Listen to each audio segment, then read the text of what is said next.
وأشهد أن لا إله إلا الله وحده لا شريك له وأشهد أن محمدا عبده ورسوله لا نبي بعده اللهم صل وسلم على محمد وعلى آله وأصحابه ومن اتبعهم بإحسان إلى يوم الدين.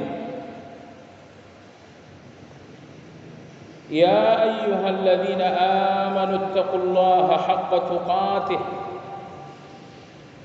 ولا تموتن إلا وأنتم مسلمون. Kaum muslimin rahimakumullah, kajian tentang Qasasul Anbiya, kisah para nabi yang ditulis oleh Imam Ibnu Katsir rahimahullahu taala. Hari ini insyaallah kita akan berbicara tentang kisah Nabi Nuh alaihi salam. Dalam jumlah yang sangat besar, Al-Quran berbicara tentang kisah para nabi. Dan Allah berfirman, di antara tujuannya adalah ma nuthabbitu bihi fuadaka wa rattalnahu tartila, bahwa kisah-kisah ini mengokohkan hatimu wahai Muhammad.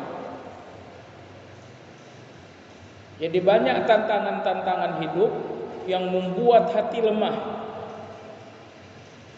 Lalu kita membutuhkan kisah sebanyak mungkin untuk menjadi asupan motivasi dan energi hati. Maka sangat penting untuk mengkaji kisah para nabi ini agar kita tidak letih dengan ujian-ujian yang ada.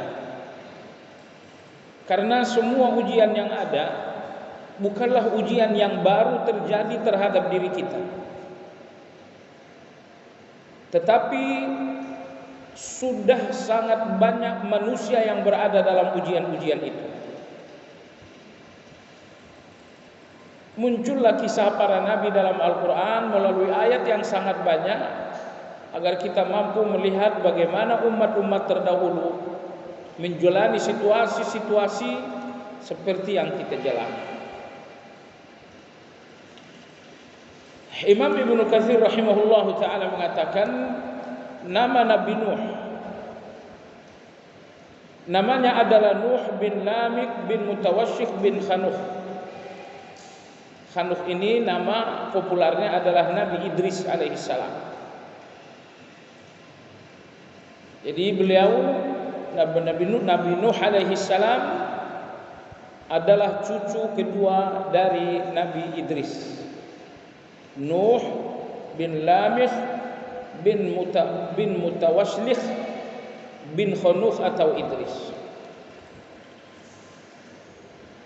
Kapan Nabi Nuh alaihi salam lahir? Imam Ibnu Katsir rahimahullah berkata, wa kana mauliduhu ba'da wafati Adam bi 100 sanah wa 26 sanah. Nabi Nuh alaihi salam lahir 126 tahun setelah Nabi Adam alaihi salam wafat. Ya, Nabi Adam alaihi salam wafat, lalu 126 tahun kemudian Nabi Nuh alaihi salam lahir. Artinya antara Nabi Nuh dengan Nabi Adam alaihi salam ada Nabi Idris. Bahkan menurut sebagian ulama ada pula satu lagi nabi tapi tidak rasul, yaitu Syith alaihissalam. Hanya saja kisah Al-Quran tentang Idris sangat singkat sekali, dan perjuangannya di muka bumi pun cenderung sangat singkat, karena dia diangkat oleh Allah Subhanahu wa taala sebagaimana firman Allah, wa rafa'nahu makanan 'aliyya wadhkur fil kitab Idris innahu kana siddiqan nabiyya. Kemudian berikutnya Allah berfirman, wa rafa'nahu makanan 'aliyya, kami mengangkatnya kepada tempat yang tinggi. Jadi beliau tidak lama berjuang di muka bumi. Jemaah sekalian, ini berarti Nabi Nuh alaihi salam adalah nabi yang ketiga.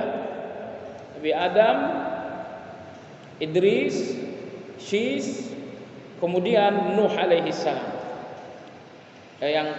Urutan yang keempat malah. Nabi sallallahu alaihi wasallam bersabda dalam hadis yang diriwayatkan oleh Imam Bukhari,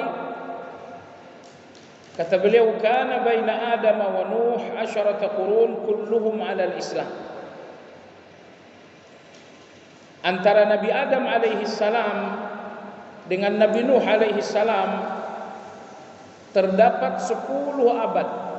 Maksudnya sejak Nabi Adam alaihi salam diciptakan oleh Allah sampai Nabi Nuh alaihi salam lahir atau diutus menjadi rasul, kata Nabi, ini kisaran 10 abad. Kulluhum 'alal Islam. Semua manusia selama 10 abad itu berada di atas tauhid, berada di atas Islam. Jadi tidak ada orang-orang kafir, tidak ada orang-orang yang berbuat syirik selama 10 abad, dari Nabi Adam sampai ke zaman Nabi Nuh alaihi salam. Hadis Nabi sallallahu alaihi wasallam ini membantah tuduhan sebagian ahli-ahli sejarah bahwa Qabil, anak Nabi Adam alaihi salam, menuhankan api. Ada sebagian sejarah mengatakan Qabil yang melakukan pembunuhan terhadap Habil itu bertuhan kepada api. Ini salah. Karena Nabi menyebutkan bahwa selama 10 abad sejak Nabi Adam alaihi salam diciptakan oleh Allah sampai ke zaman Nabi Nuh, tidak ada satupun manusia yang jatuh berbuat syirik, enggak satupun manusia yang melakukan kekufuran. Jemaah sekalian yang saya hormati, lalu kapan Allah Subhanahu wa taala mengutus Nabi Nuh alaihi salam? Imam Ibnu Katsir rahimahullahu taala berkata, setelah 10 abad berlalu, maka muncullah orang-orang yang mulai melakukan praktik-praktik syirik. Terjadilah kekufuran di muka bumi. Lalu Allah Subhanahu wa taala melawan kekufuran tersebut dengan pengutusan Nabi Nuh alaihi salam. Ini menunjukkan di antara rahmat Allah terhadap muka bumi bahwa apabila kekufuran, apabila kesyirikan sudah muncul, Allah akan mengutus nabi yang akan melakukan pemurnian keyakinan umat. Kenapa demikian? Jemaah sekalian yang saya hormati, sangat berbahaya sekali apabila umat menjalani hidup dengan keyakinan syirik. Keyakinan syirik itu berbahaya. Saya kira Anda masih dengar berita beberapa tahun lalu, seorang anak muda di Lampung ditangkap polisi karena memperkosa ibu kandungnya. Setelah ditanya, dia ternyata harus memperkosa 4 orang darah dagingnya untuk memiliki satu kekuatan gaib. Dia sudah memperkosa adiknya 2 orang. Nah, sekarang ibunya korban yang ketiga. Jadi perhatikan bagaimana akidah-akidah syirik ini sangat berbahaya.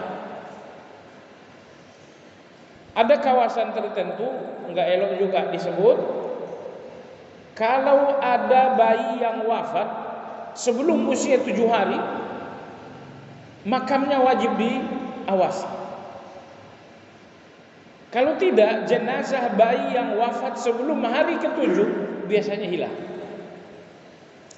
Ini semua adalah kejahatan orang-orang yang berbuat syirik. Maka orang-orang yang berbuat syirik, kejahatannya jauh berkali-kali lipat di atas kejahatan para preman, para koruptor. Jemaah sekalian yang semati, kita lanjutkan. Setelah praktek-praktek syirik ini mulai muncul,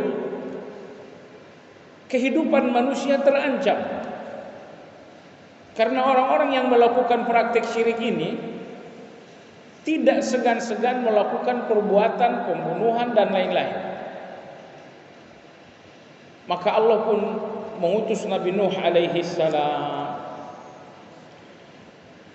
Berapa usia Nabi Nuh alaihi salam ketika diutus oleh Allah Subhanahu wa taala?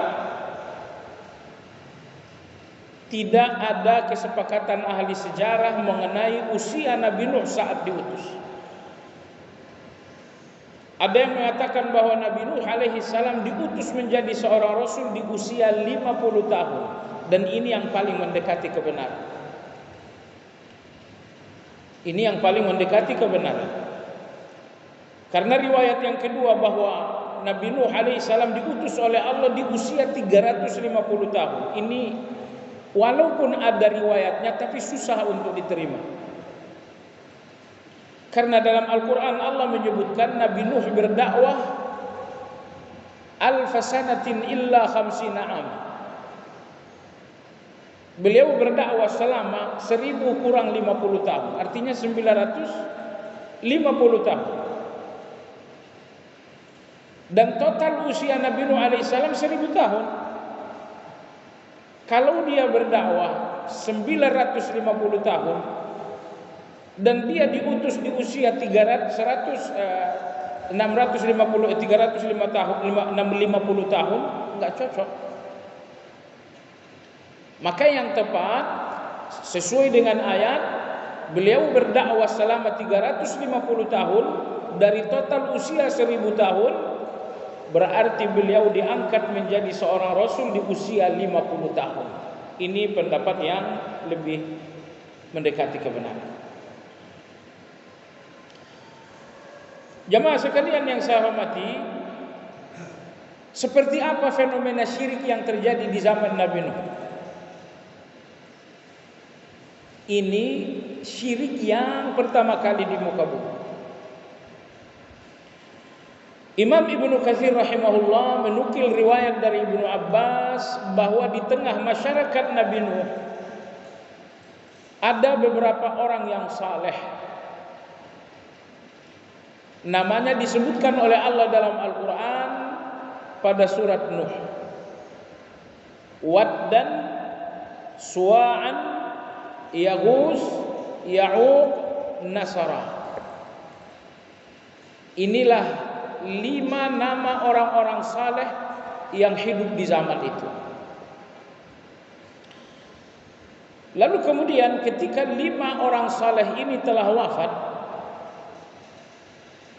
harismanya masih sangat kuat di tengah masyarakat, sehingga orang merasa kehilangan.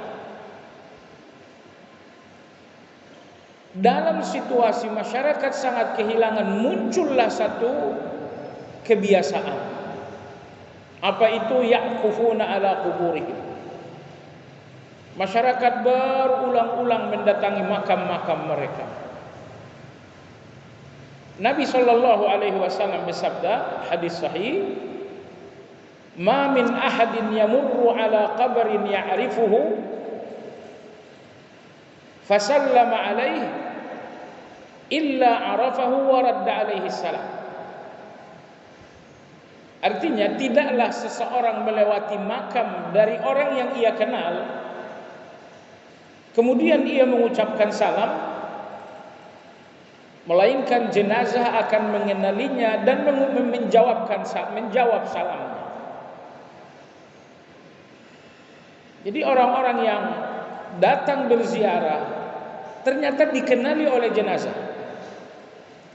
Bahkan dalam riwayat lain, jenazah berbahagia dengan kedatangan orang yang mengunjunginya dengan cara berziarah. Nah, inilah yang disalahfahami oleh sebagian orang. Kalau jenazah mengenali orang yang datang, bahkan bergembira dengan orang yang berziarah, kalau begitu sesering mungkinlah kita ziarah. Nah, ini bagian akhir ini keliru. Karena meski jenazah-jenazah mengenali orang yang datang berziarah dan berbahagia, enggak berarti kita sering berziarah. Kenapa? Karena terlalu sering berziarah ini bagian dari meratap. Di kaedahnya berbunyi, maslahat orang yang hidup, masalihul ahya muqaddamun ala masalihil amwat. Lebih didahulukan daripada maslahat orang-orang yang telah wafat. Yang kedua, walaupun para jenazah bahagia dengan kedatangan orang-orang yang mereka kenal untuk berziarah, mereka enggak lantas bersedih ketika Anda enggak datang. Karena mereka di alam kubur telah diberikan oleh Allah kenikmatan yang berbeda dengan kenikmatan dunia. Jadi Anda jangan berpikir dia bahagia saya datang. Kalau saya enggak datang dia nanti menangis, dia bersedih. Enggak, dia enggak bersedih. Walaupun dia bahagia dengan kedatangan Anda, karena Allah telah memberinya kenikmatan kubur. Ya, 2 kali dalam sehari pintu kubur ini dibuka oleh Allah, sehingga jenazah-jenazah yang beriman itu melihat tempat mereka di dalam surga. Mereka melihat istana mereka, melihat taman-taman mereka, bahkan melihat bidadari-bidadari mereka, sehingga semerbak wangi surga menyelinap masuk ke dalam makam-makam mereka. Dan itu terjadi 2 kali dalam sehari, pagi hari dan sore hari. Nah, kalau 2 kali sehari, pagi dan sore hari, mereka diperlihatkan surga, sehingga wangi-wangi surga yang semerbak masuk ke dalam makam mereka, itu kebahagiaan yang luar biasa. Sehingga kedatangan Anda, walaupun mereka bahagia, tapi tentu mereka lebih bahagia melihat surga. Baik jemaah sekalian, makanya meski para sahabat, Anas bin Malik radhiyallahu anhu mengatakan, tidak pernah ada kesedihan terbesar di muka bumi lebih dari kesedihan wafatnya Rasulullah SAW. Tetapi jemaah sekalian, apakah Madinah yang sangat bersedih itu kemudian bolak-balik berziarah ke makam Nabi? Tidak. Maka Aisyah radhiyallahu anha mengatakan, Rasulullah dimakamkan di dalam rumahku agar makam beliau tidak sering didatangi orang. Supaya apa? Supaya akidah masyarakat terjaga. Akidah masyarakat tidak rusak. Jadi setelah 5 orang saleh di zaman Nabi Nuh ini wafat, sementara harismannya masih hidup di tengah masyarakat, maka orang pun berulang kali ziarah lagi. Sampai akhirnya ada setan yang menjelma menjadi manusia. Lalu setan ini mengatakan, akan saya buatkan gambar sesuai dengan mereka yang wafat. Maka setan melukis gambar mereka yang wafat, dan ternyata lukisan itu nyaris 100% dengan orang yang wafat. Saat itu belum ada orang yang mengenal lukis. Pada awalnya tujuan pembuatan lukisan ini hanya untuk memotivasi mereka. Banyak nasihat-nasihat 5 wali ini yang gak boleh lupa. Tapi kata mereka, ini setelah mereka wafat, nasihat-nasihat, pituah-pituah nanti akan hilang seiring dengan kematian mereka. Maka kita membutuhkan foto-foto ini, lukisan-lukisan ini untuk mengenal nasihat-nasihat mereka sepanjang hidup. Itu tujuan awal. Lalu kemudian Ibnu Katsir rahimahullahu taala mengatakan, muncullah iblis untuk kedua kalinya menjelma menjadi manusia. Kata iblis, bagaimana kalau lukisan ini kita rubah menjadi lukisan yang setengah hidup? Artinya dipatung. Tadinya hanya lukisan tangan, lalu sekarang iblis menawarkan jasa lagi untuk membuat hidup, untuk membuat lukisan menjadi patung. Masyarakat pun senang dengan tawaran tersebut, apalagi tidak berbayar. Maka iblis membuat patung satu persatu dari 5 orang wali itu. Dan ternyata pembuatan patung itu pun sangat sempurna dan sangat mirip dengan aslinya.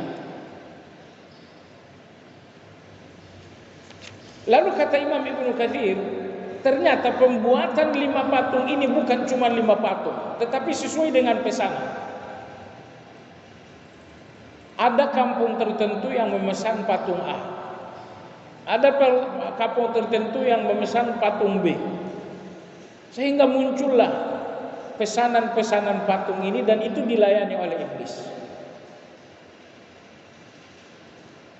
Sampai di sini jamaah sekalian, fungsi dari patung-patung tersebut hanya untuk obat rindu, hanya untuk mengingatkan nasihat dan motivasi-motivasi dari kelima orang wali tersebut. Selanjutnya Ibnu Abbas radhiyallahu taala anhu menegaskan, seiring dengan berjalan waktu, ilmu pun berkurang sehingga tauhid melemah, maka mulailah muncul fenomena baru terhadap patung-patung tersebut. Orang tidak lagi sekedar bernostalgia dan memandang patung untuk mengingat masa lalu para ulama, tapi justru sekarang mulai mereka berdoa kepada patung. Wahai wali fulan, berikanlah aku rezeki. Wahai wali fulan, berikanlah aku keturunan. Sekarang patung sudah menjadi tempat meminta. Mereka telah beribadah kepada patung. Walaupun mereka enggak beribadah dalam bentuk salat, tapi segala kebutuhan-kebutuhan yang tidak berada dalam kekuatan mereka sudah minta kepada patung. Dalam situasi seperti inilah Allah Subhanahu wa taala mengutus Nabi Nuh alaihi salam. Allah berfirman dalam surah Nuh ayat 23, "Wa qalu la tadharunna alihatakum wa la tadharunna waddan wa la suwa'a wa la yaghuth wa la ya'uq wa nasra." Nabi Nuh datang berdakwah. Misi dakwah yang pertama adalah membersihkan syirik ini. Tapi umat mengatakan, janganlah kalian tinggalkan Tuhan kalian. Alihatakum, la tadharunna alihatakum, wa la tadharunna waddan, wa la suwa'a, wa la yaghutha wa ya'uq wa nasra. Jangan tinggalkan Tuhan kalian, jangan pula tinggalkan penyembahan kalian terhadap Wad dan Suwa'an, Yaghuth, Ya'uq dan Nasra. Nah, sampai di sini jamaah sekalian yang saya hormati, ambil pelajaran penting bahwa syirik pertama kali di muka bumi terjadi karena kultus individu terhadap orang-orang yang saleh. Mayoritas syirik kembali ke dalam 2 bentuk kata ulama kita. Bentuk yang pertama, syirik dalam bentuk kultus individu. Inilah yang terjadi di zaman Nabi Nuh alaihissalam. Lalu syirik yang kedua adalah syirik perbintangan. Inilah yang terjadi di zaman Nabi Ibrahim alaihissalam. Bagaimana mereka menuhankan matahari, menuhankan bulan, menuhankan bintang. Lalu Nabi Ibrahim melawan penuhanan terhadap bintang-bintang itu. Anda lihat kisahnya, insyaallah nanti kisahnya dalam surat Al-An'am. Jadi kata ulama-ulama kita, begitu banyak syirik, tetapi induk syirik itu kembali kepada 2 ini. Syirik yang terjadi di Jazirah Arabia, kata ulama kita, syirik yang terjadi di Jazirah Arabia adalah syirik yang terjadi di zaman Nabi Nuh, yaitu kultus individu. Masyarakat Arab yang menuhankan Lata, Uzza, Manata, ini adalah 3 orang yang saleh juga. Ada 3 orang yang saleh, lalu kemudian dipatung, kemudian mereka menuhankannya.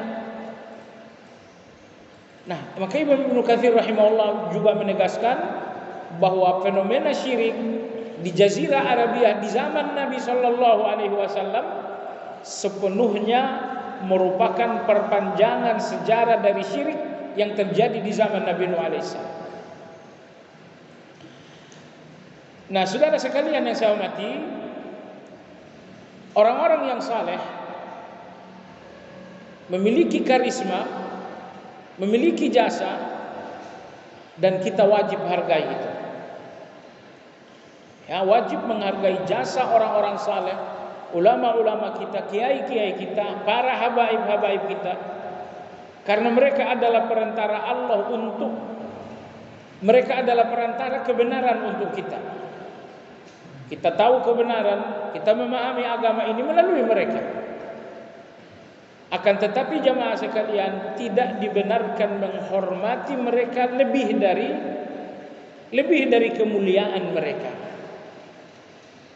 Jadi kenali kemuliaan mereka, hormatilah mereka sebatas kemuliaan itu. Jangan sampai mereka dihormati lebih dari itu. Karena antara menghormati dan kultus individu terdapat batas yang mesti dipahami dengan baik. Nah, maka Imam Ibnu Katsir rahimahullah mengatakan, ketika mereka umat ini sudah hanyut di dalam pengkultusan terhadap orang-orang saleh tersebut, terjadilah syirik-syirik tersebut. Jamaah sekalian yang saya hormati,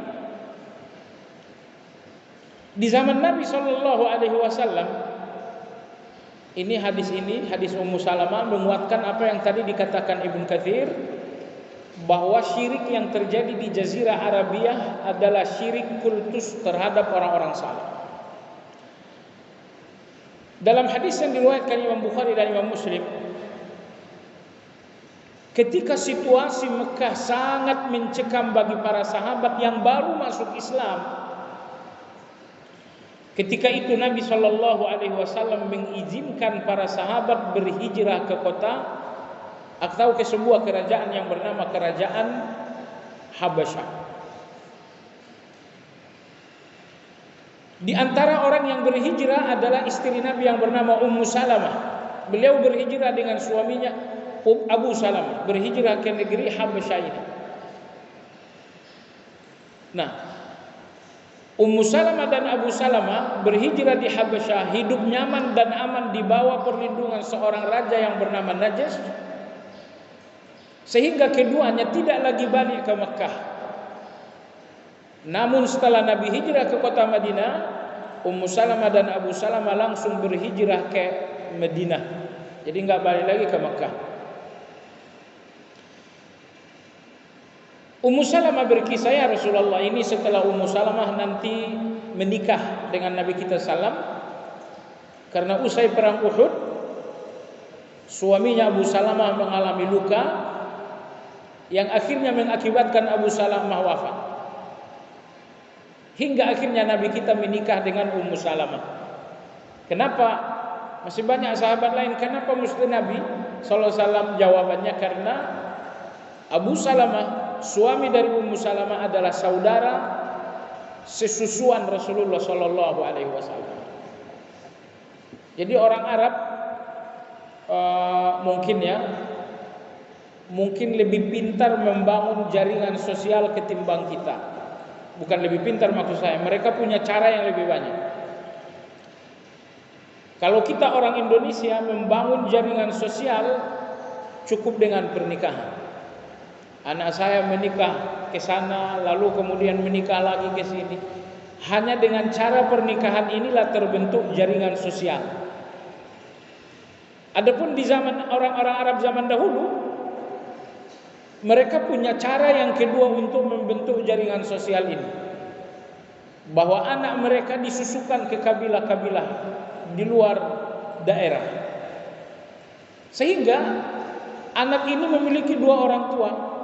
Orang tua kandung yang melahirkan dan orang tua yang menyusui. Dan Nabi SAW bersabda, yuhramu minar radha' ma yuhramu minan nasab. Kata Nabi SAW, semua mahram karena keturunan, itulah mahram disebabkan karena menyusui.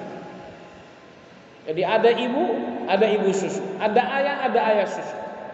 Ada kakak perempuan sesusuan. Nah,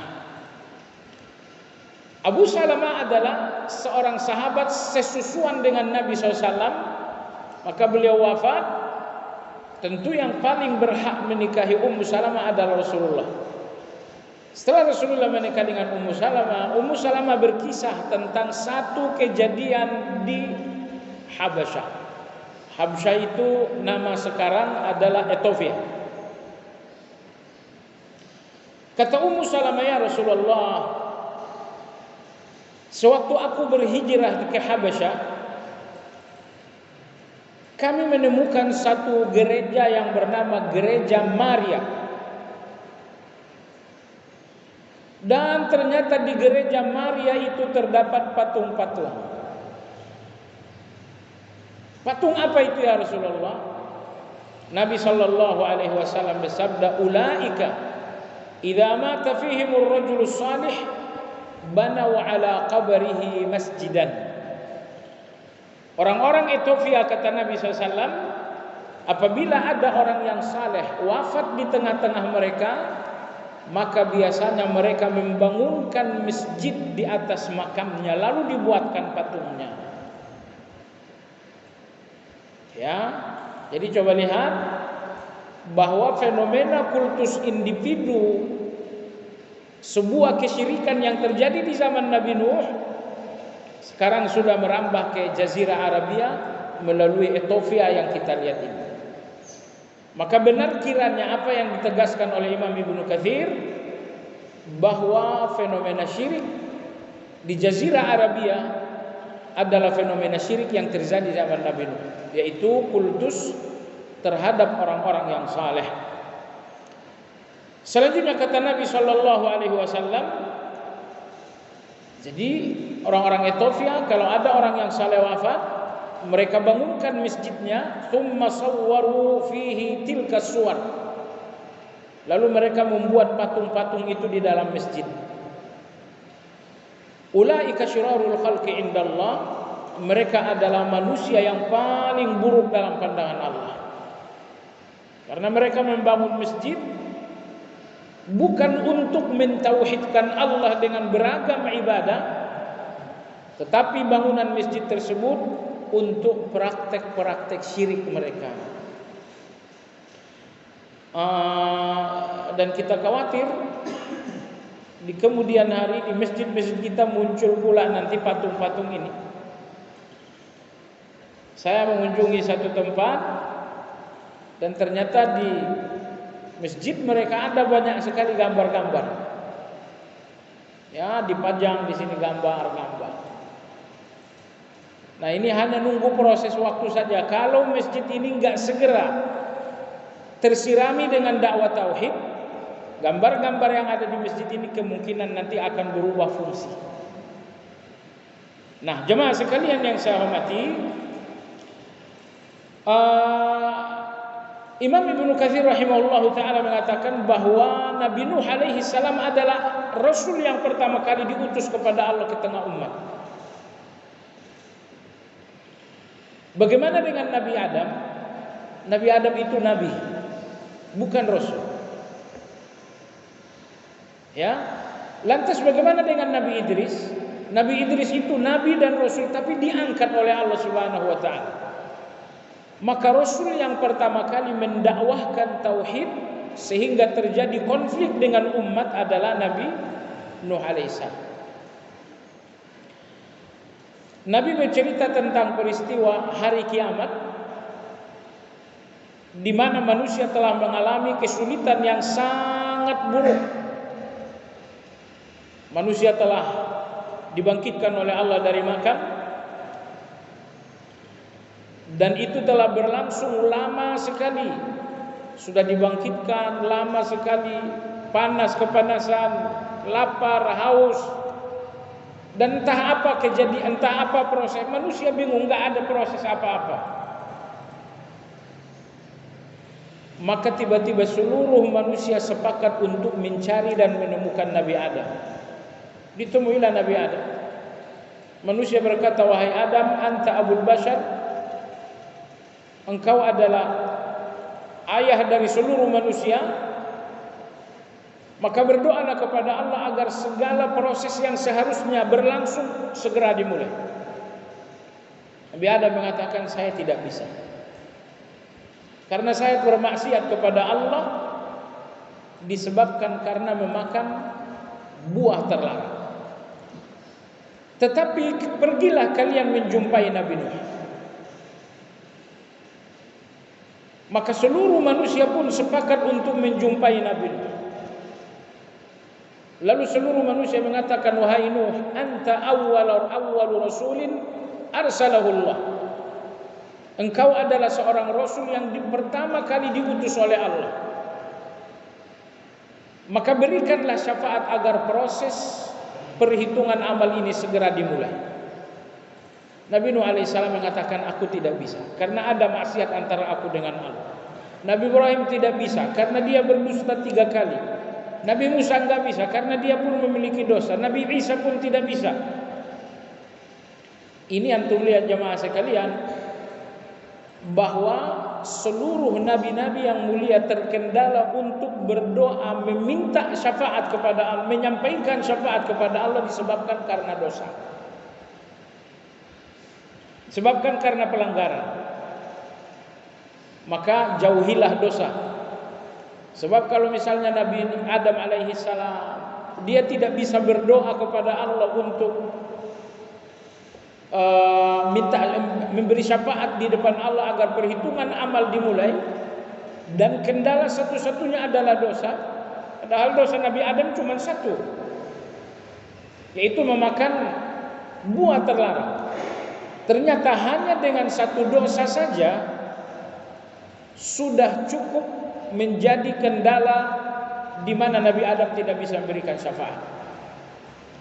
Lalu catatan kita jemaah sekalian, hati-hati dengan dosa. Kalau syafaat para nabi tidak diizinkan oleh Allah hanya dengan dosa mereka, maka dosa-dosa kita pun akan menjadi penghalang-penghalang doa kita di depan Allah Subhanahu wa taala. Maka sebagian ulama mengatakan, jangan gelisah dengan doamu yang tidak diterima oleh Allah kalau jalan doa telah engkau tutup dengan maksiat. Jadi kita berdoa, tapi jalan doa menuju Allah tertutup oleh maksiat kita. Jadi pelajarannya, bahkan para nabi sekalipun kesalahan kecil mereka menjadi penyebab mereka tidak bisa memohon syafaat kepada Allah Azza wa Jalla. Nah, jadi dalam hadis tersebut manusia berkata kepada Adam, anta awwalu rasulin arsalahullah. Berkata kepada Nabi Nuh, wahai Nuh, mintakanlah syafaat kepada Allah agar perhitungan amal segera dimulai, karena engkau adalah rasul yang pertama kali. Karena yang pertama kali berhadapan dengan syirik adalah Nabi Nuh alaihi salam.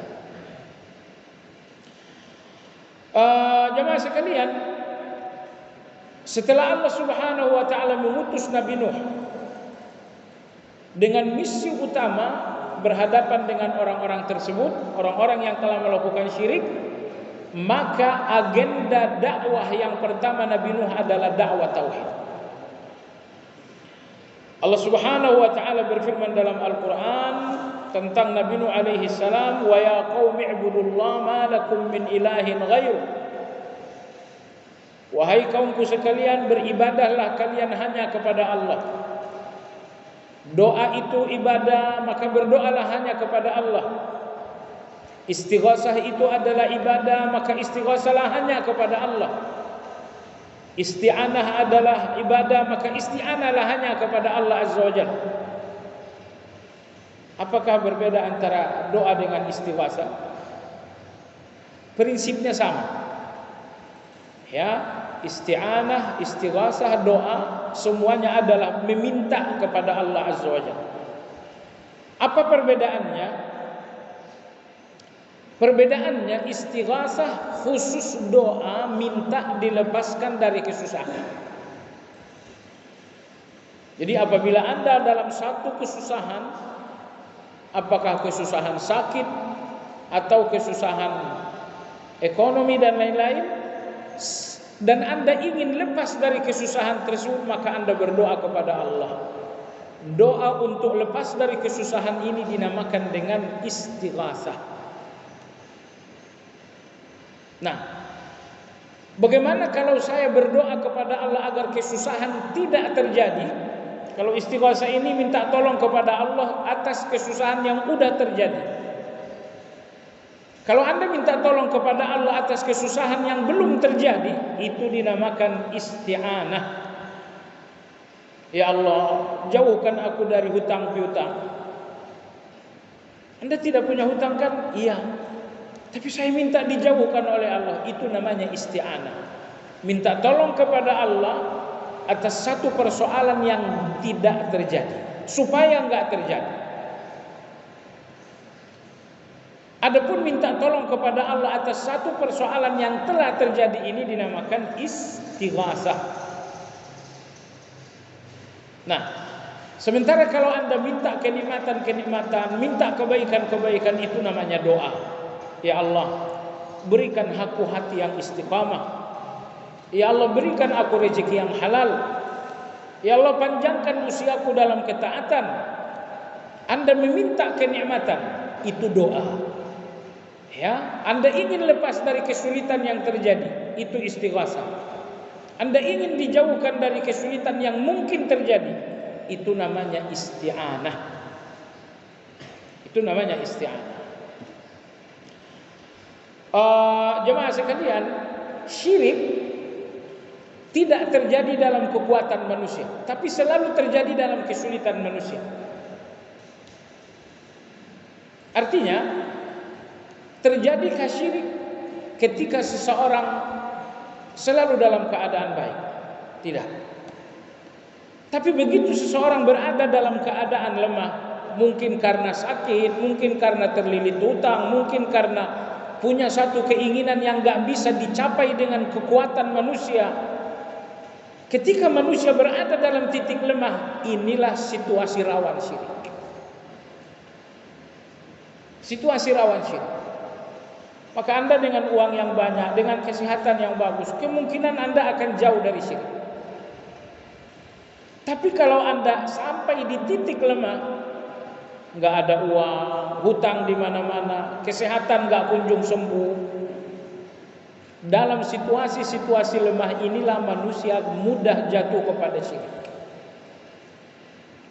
Maka kita lihat fenomena syirik di zaman Nabi Nuh terhadap patung orang-orang saleh tadi, tujuannya adalah untuk mereka berdoa, wahai wali fulan, wahai wali fulan.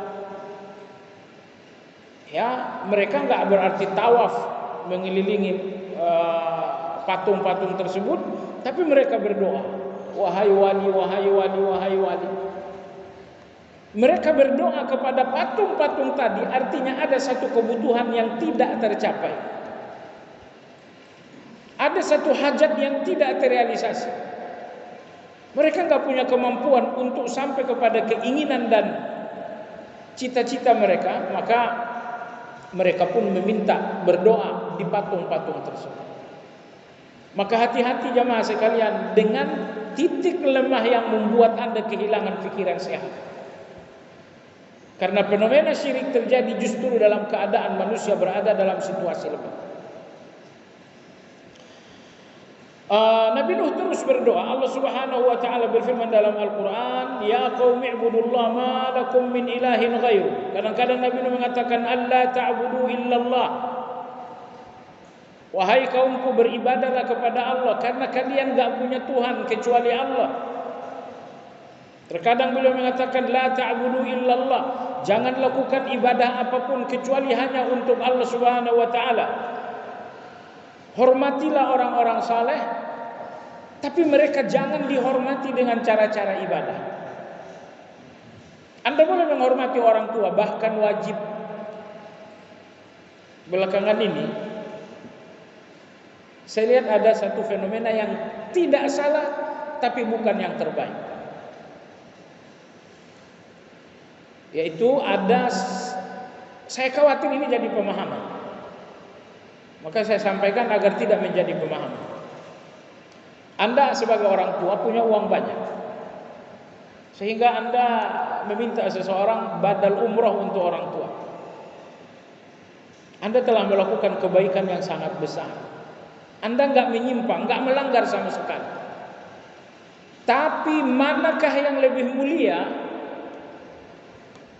Anda berdoa, Rabbighfirli wa liwalidayya wa lil mu'minina yawma yaqumul hisab. Rabbirhamhuma kama rabbayani shaghira. Allahumma ighfirli wa liwalidayya sampai akhir. Manakah yang lebih mulia, Anda berdoa untuk orang tua ataukah Anda meminta seseorang melakukan badal umroh untuk orang tua? Dua-duanya boleh. Tidak ada yang terlarang, enggak ada yang salah. Tapi mana yang lebih mulia dilakukan seorang anak? Seorang anak mana yang lebih mulia? Antara mengumrahkan orang tua atau terus berdoa untuk orang tua? Jawabannya alhamdulillah, ternyata yang paling mulia dilakukan oleh anak untuk orang tuanya terus menerus berdoa. Tapi boleh kan saya umrahkan? Boleh. Mengumrahkan orang tua diizinkan. Mendoakan orang tua diperintahkan.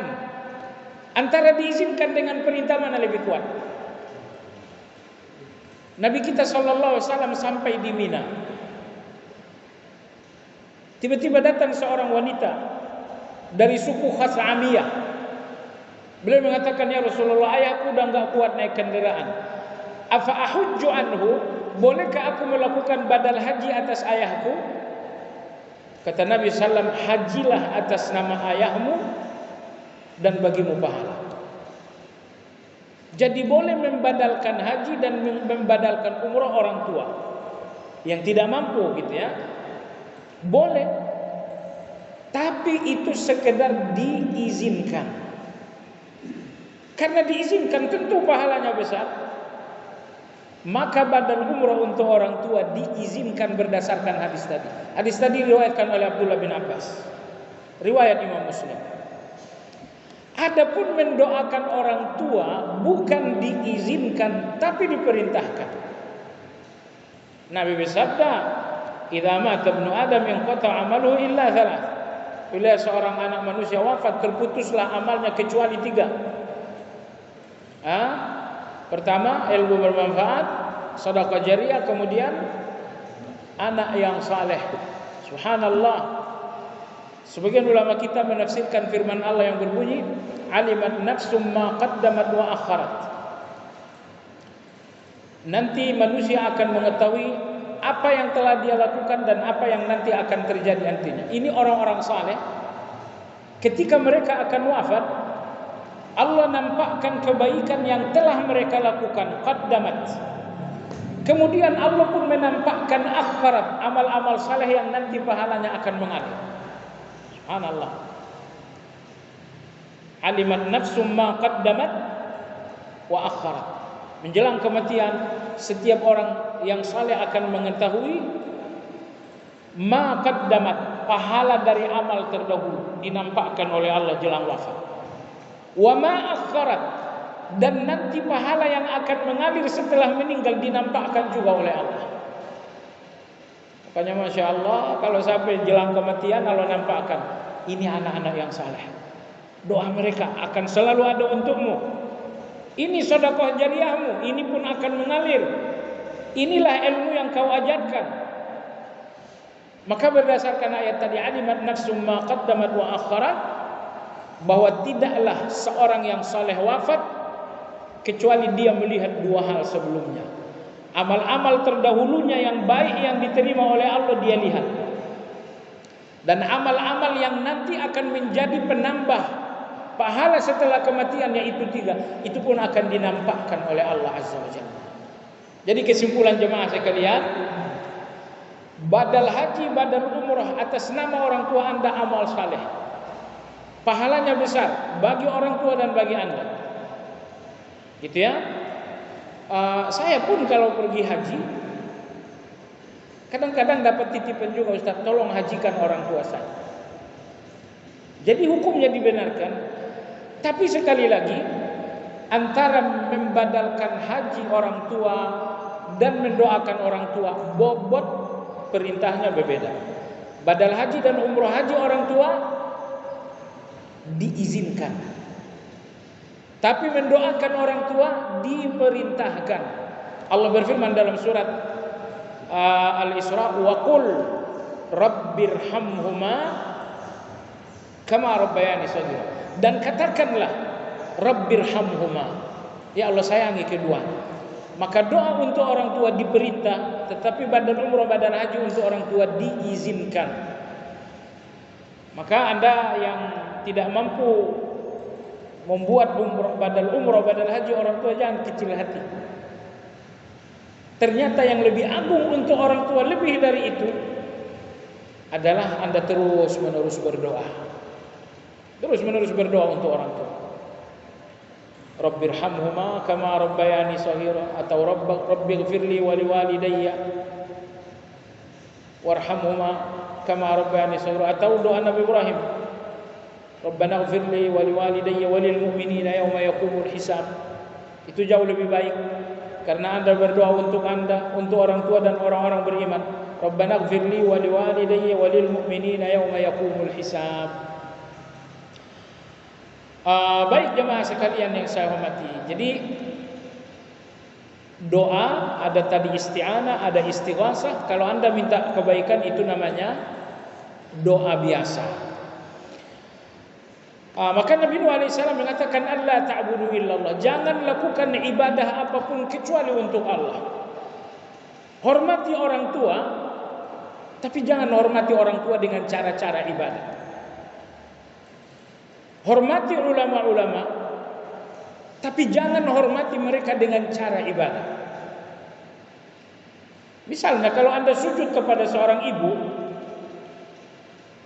Anda melakukan penghormatan kepada ibu tapi dengan cara ibadah. Itu yang enggak boleh. Anda menghormati ulama tetapi dengan cara berdoa, wahai wali fulan, berikanlah anakku yang sakit kesembuhan.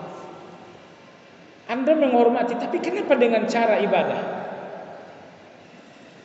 Baik jamaah sekalian yang saya hormati, wajib menghormati, tapi tidak boleh menggunakan cara ibadah dalam menghormati. Nah, di zaman Nabi Nuh itu yang terjadi. Mereka menghormati 5 orang ulama mereka, tapi dengan cara ibadah. Mereka berdoa, mereka bernazar kepada makam-makam tersebut. Mereka mengatakan, aku bernazar untuk wali fulan menyembelih. Alhamdulillah di Indonesia fenomena yang satu itu tidak ada. Aku bernazar untuk wali fulan menyembelih seekor kambing. Nazar itu ibadah. Anda hanya boleh bernazar untuk Allah. Aku bernazar untuk Allah menyembelih seekor kambing. Silakan.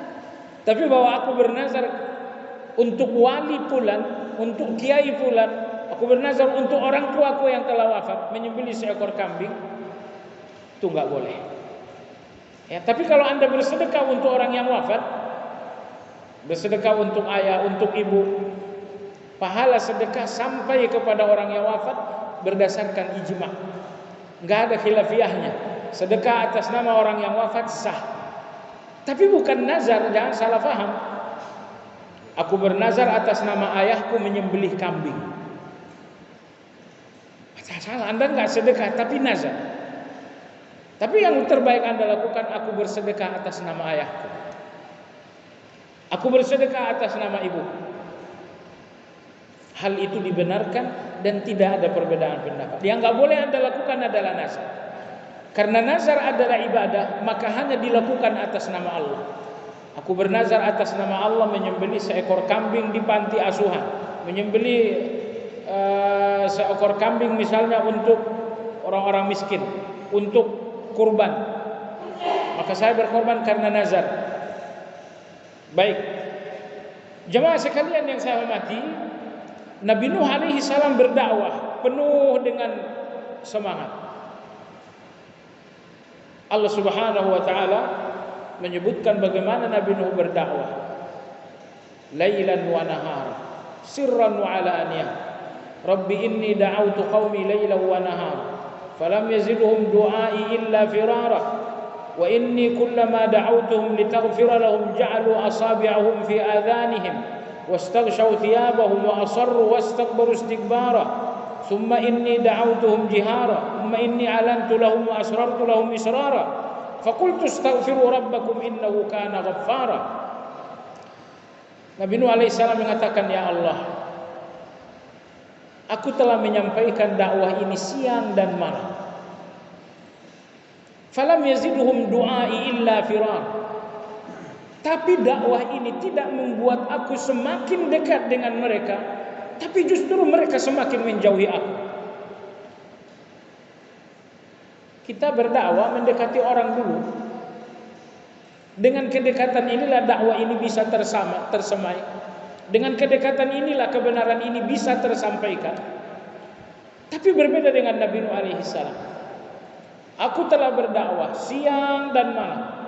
Falam yaziduhum du'ai illa firar. Ternyata dakwah ini hanya membuat mereka semakin menjauhi aku. Nanti akan kita lihat ujungnya. Nabi Nuh alaihissalam mengatakan, hancurkan mereka karena mereka tidak akan melahirkan kecuali keturunan yang durhaka. La yalidu illa fajiran kabbar. Hancurkanlah umat ini karena mereka hanya melahirkan generasi yang durhaka. Dari mana Nabi Nuh tahu? Karena jamaah sekalian, setiap orang yang meninggal di zaman itu, wasiat pertama untuk anak-anak, jauhi Nabi Nuh. Itulah wasiat dari generasi ke generasi. Selama 950 tahun Nabi Nuh berdakwah, tidak ada orang tua yang wafat kecuali wasiat pertama dan utamanya, jangan sampai dekat dengan Nuh. Maka Nuh alaihi salam akhirnya di dalam doa mengatakan, wala yalidu illa fajiran kafar. Ya Allah, orang-orang ini enggak akan melahirkan anak-anak kecuali anak-anak yang akan menjadi kafir. Selanjutnya hancurkan saja. Yang lahir dari tulang sulbi mereka hanya orang-orang yang akan kafir. Bandingkan antara Nabi Nuh dengan Nabi Shallallahu Alaihi Wasallam. Ketika Nabi kita berdakwah ke Taif, beliau dilempari sampai akhirnya beliau melarikan diri dan beliau lolos. Beliau berjalan sampai akhirnya sampai di tempat yang bernama Qarnus Ta'alib. Akhirnya Nabi kita merasakan ada naungan. Sesaat beliau melihat ke atas, ternyata ada Jibril dan malaikat penjaga gunung. Intinya dikatakan, malaikat gunung siap melakukan apa yang kau minta Muhammad. Nabi kita alaihi salatu wassalam mengatakan, tidak. Saya berharap dari tulang sulbi orang-orang Taif ini akan lahir anak-anak yang beribadah kepada Allah. Saya kira ini kita sudah sampaikan pada kajian beberapa waktu lalu. Muhammad, kalau engkau inginkan penduduk Taif dihancurkan, ini malaikat penjaga gunung siap mengangkat 2 gunung yang terdapat di kedua sisi kota Taif supaya semuanya hancur. Kata Nabi SAW, bal arju an yukhrijallah min aslabihim man ya'budullah wahdahu la syarika. Jangan hancurkan orang-orang Taif. Saya optimis dari tulang sulbi mereka akan lahir anak-anak yang akan beribadah kepada Allah dengan tauhid.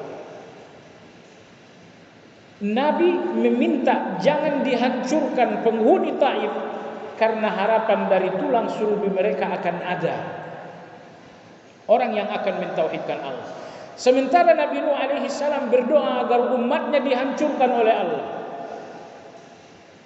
Bagaimana dengan anak-anaknya nanti? Kata Nabi Nuh, mereka tidak akan punya anak kecuali anak-anak yang akan menambah syirik, anak-anak yang akan melanjutkan cerita kekafiran.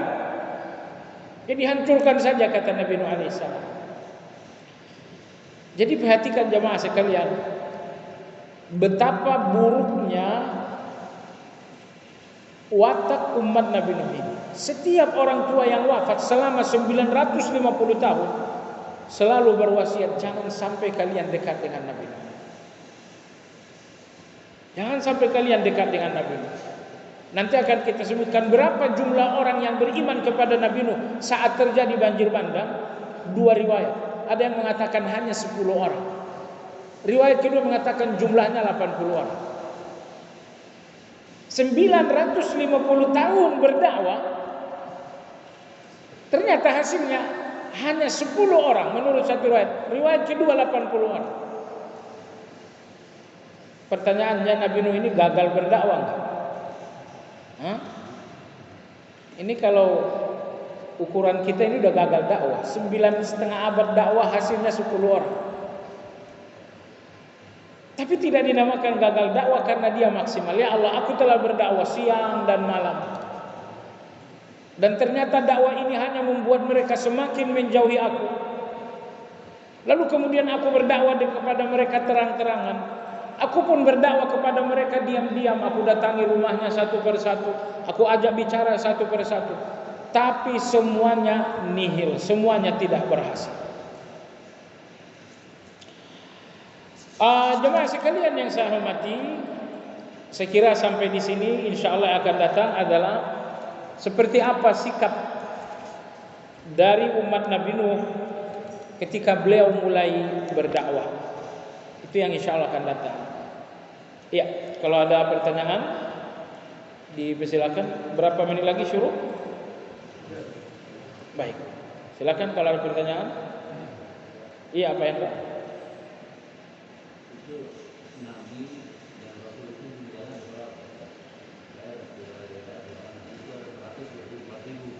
Iya.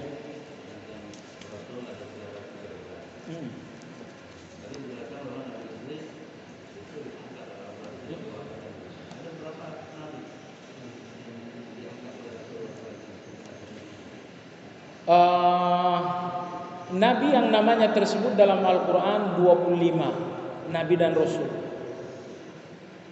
Tapi kalau Rasul saja hanya 24. Karena Nabi Adam itu Nabi, bukan Rasul. Para sahabat bertanya, ya Rasulullah, Adamun anabiyunhu? Ya Rasulullah, Adam itu apakah dia bapak manusia atau Nabi juga? Kata Nabi, Nabiyun mukallam. Adam itu adalah seorang Nabi yang diajak bicara oleh Allah. Jadi Nabi Adam itu bukan Rasul tetapi Nabi. Maka Rasul yang pertama adalah Idris. Tapi Idris enggak lama di muka bumi karena diangkat oleh Allah. Allah berfirman, wa rafa'nahu makanan aliyah, dan kami mengangkatnya ke tempat yang tinggi. Nah, lalu kemudian setelah beliau diangkat, Rasul pertama kali adalah Nabi Nuh alaihi salam. Berapa nabi yang diangkat? Yang disebutkan dalil cuma 2. Yang pertama adalah Nabi Idris, wa rafa'nahu makanan aliyah. Yang kedua adalah Nabi Isa, bar rafa'ahu Allahu ilaih. Bahkan Allah mengangkatnya kepada Allah. Ini 2 nabi yang diangkat oleh Allah Subhanahu wa taala. Yang satu tidak akan turun, yaitu Idris. Adapun Isa alaihissalam nanti akan turun lagi di akhir zaman. Wallahu taala alam. Jadi itulah.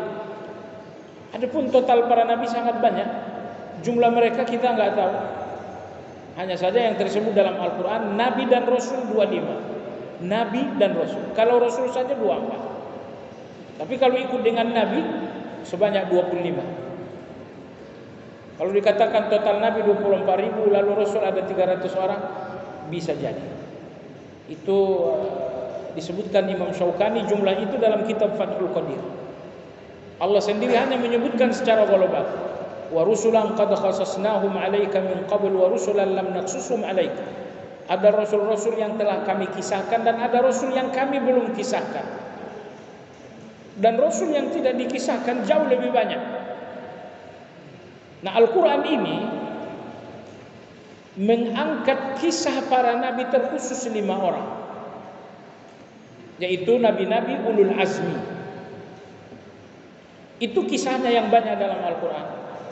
Nabi Ilyas ada kisahnya dalam Al-Quran, dalam surat Fussilat, ya, wa inna Ilyasa laminal mursalin.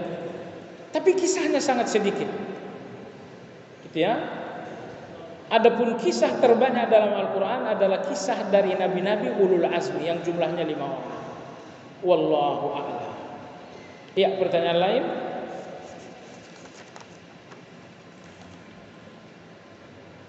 Perbedaan antara nabi dan rasul. Kalau nabi itu mendapatkan wahyu tapi tidak diperintahkan berdakwah. Nabi kita sallallahu alaihi wasallam, beliau nabi 6 bulan. Setelah itu baru diangkat menjadi rasul. Di gua Hira nabi kita didatangi Jibril. Turunlah Al-Alaq 5 ayat pertama. Iqra bismi rabbikal ladzi khalaq, khalaqal insana min 'alaq, iqra wa rabbukal akram alladzi 'allama bil qalam 'allamal insana ma lam ya'lam. 5 ayat ini turun, tidak satu ayat pun memerintahkan beliau berdakwah. Maka turunnya Iqra adalah pengangkatan beliau menjadi nabi. 6 bulan kemudian tidak ada wahyu yang turun. Lalu setelah genap 6 bulan Nabi kita sedang berjalan di Mekah, tiba-tiba beliau dipanggil Jibril dari atas. Ternyata Jibril sedang duduk, ya, di atas sebuah kursi di antara langit dan bumi. Jibril mengatakan, wahai Muhammad, ya ayyuhal muddathir qum fa'anzirna. Barulah datang perintah dakwah pada wahyu yang kedua. Jadi di Iqra belum ada perintah dakwah, maka ini pengangkatan Nabi. Wahyu yang kedua ada perintah berdakwah, ini pengangkatan menjadi seorang rasul. Berarti Nabi kita pertama kali berdakwah adalah Nabi selama 6 bulan. Setelah itu beliau adalah seorang rasul. Maka Nabi adalah yang menerima wahyu tapi tidak diwajibkan untuk berdakwah.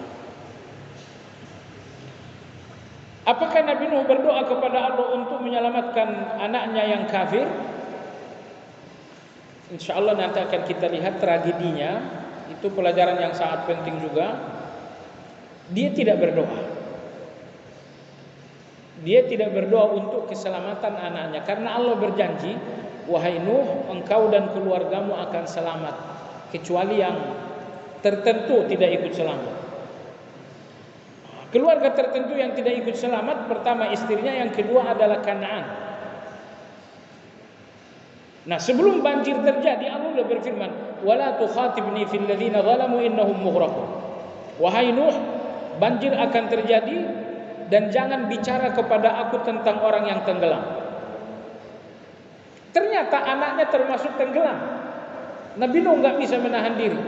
Lalu Nabi Nuh mengatakan, inna bani min ahli wa inna wa'dakal haqq wa anta ahkamul hakimin.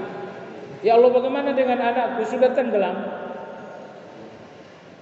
Nabi Allah Subhanahu wa taala berfirman, qala ya Nuh, innahu laysa min ahlik, innahu amalun ghairu salih. Wahai Nuh, anakmu itu enggak termasuk keluarga yang aku janjikan selamat. Anakmu itu penjahat, bukan anak saleh. Fala tas'alni ma laysa laka bihi ilm. Enggak usah bertanya kalau kamu enggak ngerti, wahai Nabi Nuh. Inni a'idzuka an takuna minal jahilin. Aku peringatkan kamu, wahai Nuh, jangan termasuk orang bodoh. Sangat tegas Allah menegur Nabi Nuh. Karena jauh sebelum banjir terjadi, Allah sudah berfirman, wahai Nuh, jangan bicara kepada aku tentang orang yang tenggelam. Ternyata begitu anaknya tenggelam, dia enggak kuat. Dia bicara juga dengan Allah, makanya Allah berikan peringatan yang sangat tegas. Jadi dengan demikian Nabi Nuh tidak berdoa supaya anaknya yang kafir ini selamat, ya, karena Allah berjanji keluarga akan diselamatkan, kecuali keluarga tertentu yang ternyata Kanaan ini tidak termasuk. Iya, masih ada pertanyaan lain? Baik. Demikian kajian kita hari ini, semoga bermanfaat. Kita akhir dengan zikir kafaratul majlis. Subhanakallahumma wa bihamdika asyhadu an la ilaha illa anta astaghfiruka wa atubu ilaik. Alhamdulillahirabbil alamin. Wassalamu alaikum warahmatullahi wabarakatuh.